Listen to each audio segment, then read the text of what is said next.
Oi gente, bom dia. Hoje eu vou fazer um vídeo que algumas pessoas pediram para mim, falando sobre esse livro aqui, O Torto Arado, do Itamar Vieira Júnior, e pensando um pouco as possíveis relações que existem entre ele e as redações dos vestibulares, né? Então a ideia é que ele seja um primeiro vídeo de uma série, em que eu faça vídeos de tempos em tempos falando sobre livros ou até sobre filmes e séries, pensando como que eu, enquanto professor de redação, usaria aquilo na minha redação de vestibular. Bom, primeiro aviso antes de começar é que eu vou dar alguns spoilers do livro, eu vou tentar ao máximo não entregar nada, mas se você está lendo o livro, eu sugiro que você salve esse vídeo para assistir depois que você terminar, que eu acho que pode ser melhor. Bom, o livro, assim, vou falar algumas coisas sobre ele, né? O autor é o Itamar Vieira Júnior, que eu já falei, ele é geógrafo e ele é doutorado em estudos africanos étnicos. Então o que acontece? Esse livro dele é muito permeado por narrativas desses dois campos, né? Você vê as paisagens, as descrições que ele faz das plantações e da colheita e dessas vivências religiosas são muito pautadas pela formação dele, acho que isso é bem interessante. E outra coisa bem interessante é que esse livro tem uma história bem legal, que o Itamar pensou ele quando ele tinha 12 anos de idade. Então o que aconteceu? Ele meio que pensou, teve essa ideia de fazer um livro sobre duas meninas que viviam lá com o pai no interior da Bahia. E ele escreveu meio que esse esboço do livro quando ele era criança, acabou perdendo esses escritos, e aí 20 anos depois ele resolveu realmente voltar naquela ideia, escrever de novo, óbvio que com várias diferenças, e deu super certo, né? A gente tem aqui um livro muito rico, muito sensível, muito profundo, eu gostei demais da leitura dele, e ele ganhou o prêmio Jabuti, né? Que para quem não conhece é o prêmio mais importante, mais prestigioso da literatura brasileira. Não à toa, né? Um livro realmente muito bom, assim. E que acho que ele é super legal pra gente pensar a redação, porque ele é um livro que fala muito sobre o Brasil.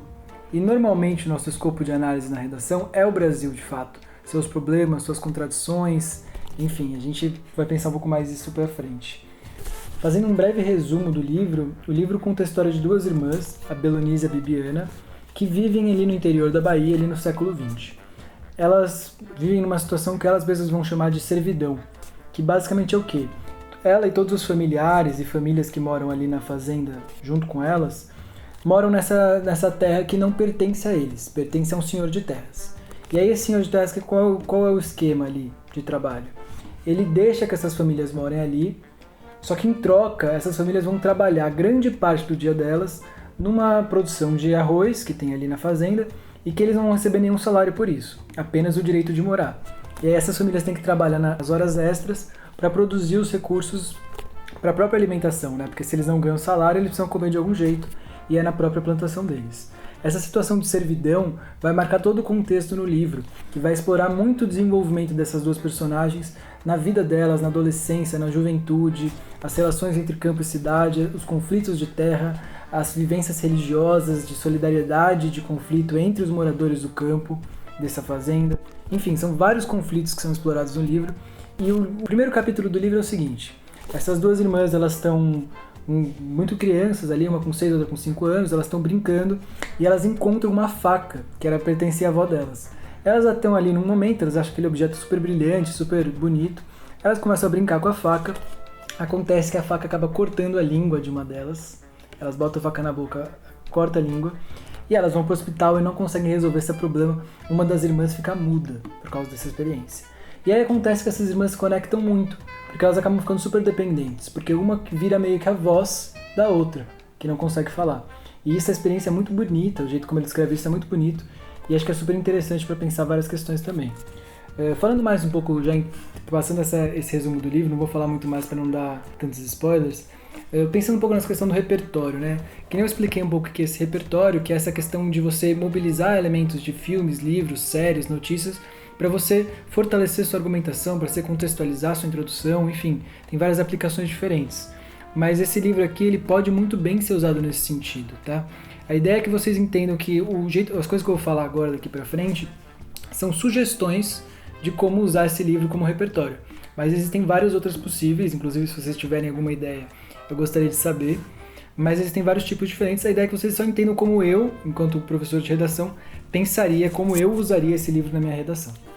Então eu pensei, por exemplo, num tema assim: se tivesse um tema que falasse sobre deficiências, eu poderia muito bem usar o Torto Arado para ter essa perspectiva de alguém que passa por isso, né? Como uma coisa que é muito rara da gente ter um exemplo próximo, É legal a gente ter um livro que conte uma perspectiva desse sentido para que a gente possa embasar nossos argumentos a partir dessas vivências. Quando a gente vai lendo a história dessa irmã que não tem voz, e a gente vai vendo as dificuldades que ela vai passando, isso refina o nosso olhar para pensar quais são de fato as dificuldades que uma pessoa com essa deficiência tem que passar, né? Quais são os desafios colocados ali. E num contexto de campo, que é mais pobre, que tem menos acesso a, enfim, outros recursos que podem ajudar, como é que é essa dificuldade? Enfim, o livro dá várias pistas nesse sentido, e acho que eu usaria muito nesse sentido se fosse esse o tema. Um outro tema possível seria uma questão, pensar as questões de gênero, né? O Torturado, ele conta uma história muito forte, muito marcada por muita violência, que é esse encontro entre a Belonise e o Tobias, o marido dela, e essa vivência que eles têm na casa, né? Uma vivência muito marcada por uma opressão de gênero muito forte, em que os dois são trabalhadores iguais, ele trabalha levando o gado para pastar e ela trabalha na roça, só que ela tem uma segunda jornada de trabalho, para usar esse conceito da teoria feminista, em que ela precisa cuidar da casa, precisa cuidar da roça, precisa organizar tudo, precisa fazer a janta pro marido, e ainda tem que passar por situações de humilhação e ofensa. É uma vivência de violência doméstica muito forte e que pode ilustrar muito algum argumento que a gente queira usar na redação, falando sobre esse tipo de violência que existe contra a mulher na sociedade brasileira. E é legal também pra gente pensar, uma outra forma de pensar esse repertório, nesse mesmo tema, seria entender como que o Torturado traz pra gente uma visão da questão de gênero que foge daquele circuito mais tradicional da nossa discussão, que é das grandes cidades, né? A gente tem aqui uma vivência de o que é diferente da vivência das grandes cidades, é uma vivência muito distante. E entender o Brasil como esse lugar que não é só uma coisa, mas é várias, é fundamental para ter uma análise sociológica interessante, que é o que as redações vão valorizar. Um terceiro tema, tá? Só para não me estender muito, esse vai ser o último, é sobre a questão do racismo, né? O Torturado, ele fala muito sobre a questão racial na medida em que esses personagens principais, negros, têm antepassados que foram escravizados. Essa questão da escravidão, que acaba, em teoria, com a abolição, mas que o livro vai sempre mostrar que permanecem várias faltas de liberdade, em várias opressões que eles sofrem, estão marcadas na cor de pele deles. Em vários momentos do livro isso é muito claro. E acho que isso é muito legal do Torturado, e como a gente pode usar ele como repertório, pensar essas manutenções de opressões que existem na história brasileira. A permanência de falta de liberdade, de falta de acesso a direitos.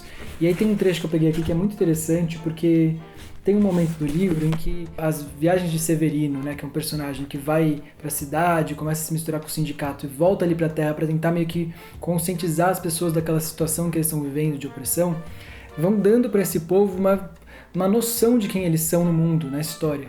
E aí eles vão se entendendo que a luta deles ali no campo é de certa forma parecida com a luta que os antepassados escravizados traçaram naquela mesma terra, em outras terras próximas, mas naquele contexto muito parecido, né? E aí tem uma frase que deixa isso muito evidente, acho que ela é muito forte, muito rica nesse sentido, que é a seguinte: tem um momento que eles estão lá lutando para enterrar um corpo de uma pessoa que faleceu num cemitério que tinha sido proibido, e eles vão lá tentar quebrar o portão. E ele fala assim: foram muitas mãos agitadas sacudindo o portão velho, como muitos antepassados haviam agitado o corpo para fugir dos castigos e grilhões do cativeiro.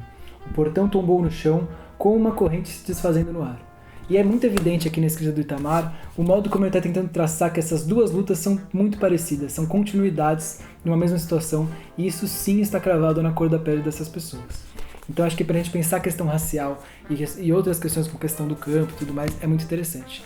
Tem vários temas aqui que eu não abordei, mas daria para usar esse livro para falar sobre a questão da seca, como uma questão política, uma questão natural, né? Essa discussão muito forte. Poderia usar ele para falar sobre a opressão de classe, poderia falar sobre um papel transformador da educação, que tem um personagem, né, que a Bibiana, ela vai se envolver muito com a educação, e isso vai transformar ali a realidade das pessoas. Então dá para pensar na educação com o papel transformador dela, é um tema que já apareceu por aí e pode vir a aparecer mais. Enfim, são muitas experiências, muitas possibilidades de uso do Torturado como repertório sociocultural na redação. Essas são as minhas sugestões. Eu gostaria de saber como vocês que leram esse livro, ou vocês que não leram, mas pensaram sobre ele, pensam esse uso do repertório, e como é que vocês usariam o Torturado nas redações de vocês. Gostaria muito de saber disso. Bom, é isso aí, gente. Eu quero fazer outros vídeos parecidos com esse para essa série. Então, se vocês tiverem livros, filmes, séries, peças, coisas que vocês acham que podem ser usadas na redação e que vocês gostariam de ouvir como eu, como professor de redação, usaria isso, me indiquem, comentem aí, que aí eu posso fazer um vídeo, beleza? É isso, gente.